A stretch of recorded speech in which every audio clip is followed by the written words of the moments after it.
Let's go focus on the kind of top five prospects in this class then. Starting obviously with Trevor.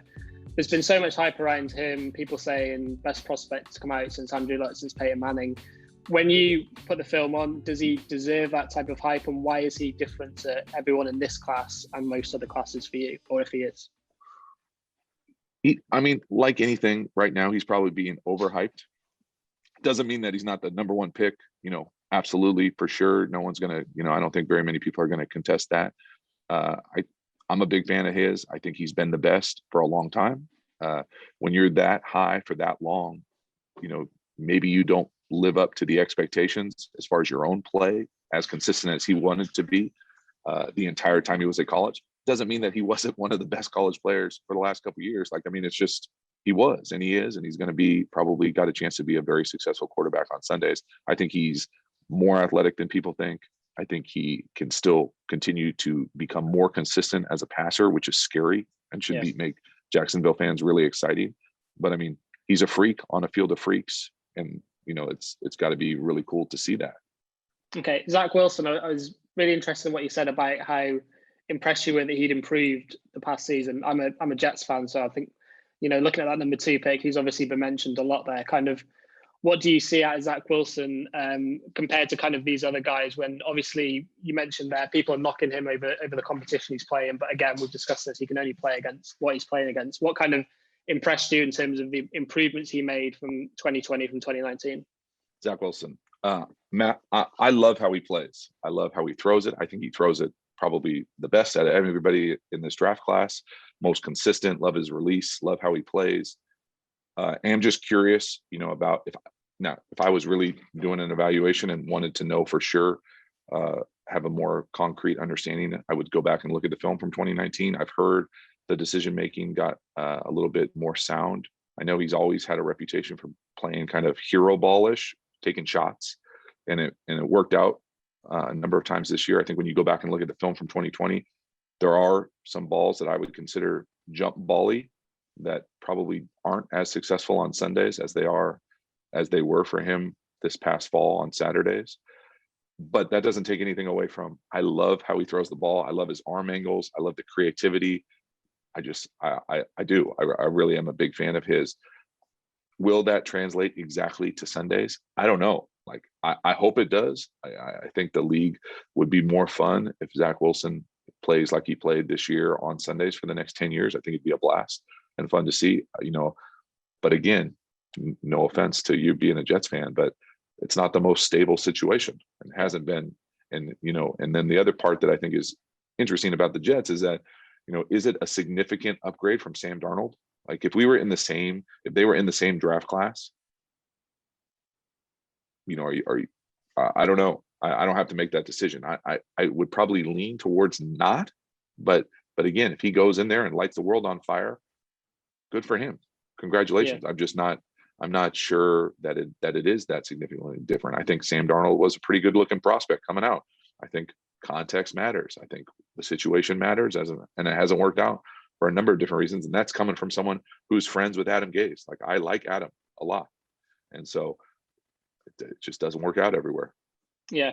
What about Justin Fields? Seems to be the most polarizing prospect in this entire class. People seem to knock him for a variety of different things. He obviously looks really good on film. His pro day was brilliant. There's been lots said, lots written. Kind of where do you stand on Justin Fields, the good points and the bad points? Yeah, I don't have a whole lot of bad points. I don't really understand the narrative that's kind of come out about that recently. I try to be explicit about that in a few different videos recently, but I'm a massive fan of Justin Fields. I think it's mind-boggling how fast he is, how good of an athlete he is, how I think he throws it very well outside the numbers, down the field, all the layers. Now, were there some plays that he tried to make during this season that were absolute head scratchers? Yes. Was he reckless a few times? Absolutely. But again, can people coach that out of it? Am I projecting a little bit as far as what I think that he can clean up that element of the game and have a chance to be really successful? I really do. I'm a massive fan. It would be hard for me, and I really do like Trevor Lawrence. It would be hard for me if I was in the decision, if I ran the whole thing, the whole show, to not take a very serious look at Justin Fields. I mean, I think Trevor Lawrence has exceeded him over the course and catalog of their kind of college career. But if I was projecting what looked like for the next 5 to 10 years, I don't know. It's those three guys. I feel like, depending on the situation they're in, all have a chance to be very successful. Yeah, projections is an interesting one with Trey Lance, obviously, because he didn't play last year. He only has the 1 year at North Dakota State. We obviously talked about there's nothing he could control with that. In a fairly run-heavy offense, but there's so many raw physical tools to like there. I guess he's one maybe that you perhaps have to project further along down the line, but we've seen kind of similar sort of players, light up the league in recent years, Josh Allen, those type of people. Do you like Trey Lance, and do you like his kind of projection moving forward? Or do you think he perhaps needs a little bit of time to adjust to the NFL, like all these guys do, I guess? Yeah, both. And yes, all of the above. I think you're right on. I think he showed a bunch of pretty special quarterback tools at a really young age. I think he might be the youngest guy in this draft class. And so that, to me, matters. I think that I love that program. I really do. I'm on a number of different levels, and that hurts my soul to say that, because I've played with guys who from there, and I dislike that place that they play, that little Fargo Dome. But I love that program. And I think that what he was asked to do 2 years ago was a little limiting as far as, the ability to see exactly what he can really do on Sundays. I would guess that he can do a lot more than they were asking him to do. They were probably bringing him along. Obviously no one knew we were going to essentially lose a season for him. And so it would have been fun to see a more fully developed kind of package. But what he did with what again, the quarterback doesn't call the plays, doesn't get to pick the opponent. Now, he did choose to go to school there. I've heard that he was probably the best prospect they've ever had commit there. So there is an element of that. But I'm a massive fan. I think you're absolutely right to think that similar players, as far as athleticism and ability to throw the ball, have just turned the league on its ear recently. And there's no reason to think that he couldn't be one of those players. And finally, Mac Jones. It's interesting we talked about situations and being in situations to succeed, because he had arguably the greatest cast of college receivers anyone's ever seen. Steve Sarkisian, who's obviously a really good play caller, and he was put in a system which accentuated his talents in terms of making quick decisions. I guess the question mark is over whether that's going to be translatable to the NFL. He seems like a guy who's going to need to be in the right system to succeed. Would that be fair to say, or do you see it differently? Well, I mean, I would push back and say everybody needs to be in the right system to succeed, except unless Peyton Manning, those types of guys. Yes. I think that this is interesting just because of kind of the hype that's going around now as far as where he's projecting to land. And I'm not going to pretend to say that I've, watched every single snap of Mac Jones. I will say that, for everybody who gets on a hard time about Trey Lance, not playing a lot of games or those types of things. Like, I don't know how many games Mac Jones played, but he didn't play in a whole lot of meaningful games. He played one season. Yeah.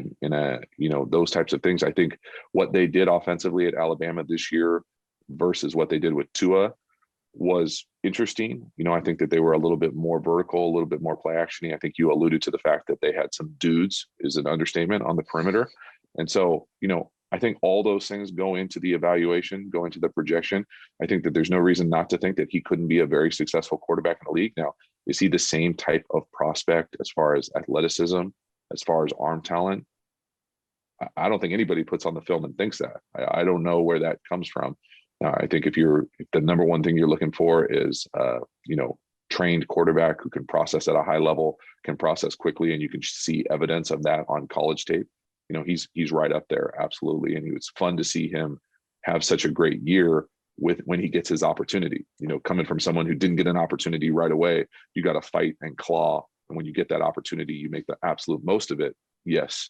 Again, another guy that I'm pulling for to get an opportunity and land in a situation that he can be successful. But for me, I think it's interesting when people, like you did right here, kind of artificially cut it off at 5. I'm probably as interested in prospects like Kellen Mond as I am about, I think Trey Lance probably has a higher ceiling, but as far as where they're at right now, Mac Jones, Kellen Mond, Trey Lance. To me, they're kind of in that, for lack of a better way to describe it, a second tier for me. And how you make that order is as interesting as how you make the top order for me, because those guys have the opportunity to land at like organizations like the Steelers. Yeah. In places that are a little bit more what I would consider traditional winners, sound, strong, solid franchises that are kind of established versus, Jacksonville or the Jets.